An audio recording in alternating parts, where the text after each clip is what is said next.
Hey guys, Pete with Colorado Custom Covers and Decks. Doing a little how-to video per our customer's request. She thinks it's probably pretty important that people know how to do this, and we agreed, so we're going to show you. So, our guy Josh dropped a crowbar off the roof onto our decking, took a huge chunk out of it.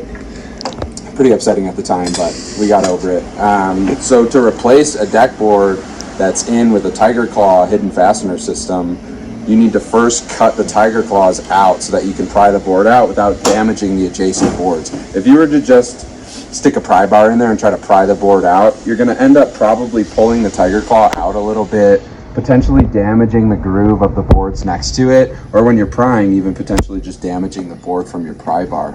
And the reason that that's really important that you don't do that, especially on a rain escape deck like this one, is once those Tiger Claws become a little bit loose, they completely lose the waterproof seal. You'd have to go back, re-tape everything, refasten it, and then you're fastening 3 boards instead of 1. So what you do is carefully with a metal blade on a grinder, go in the joint.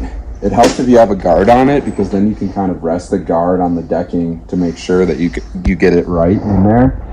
You'll cut right through that Tiger Claw. The second you cut through it, kind of pull that grinder out straight up and down so you don't damage any boards. But it's especially important to do that, like I said, because this is a rain escape deck. So our guy Connor today did this, went through, grinded out all of the Tiger Claws in this deck board, pulled the deck board out.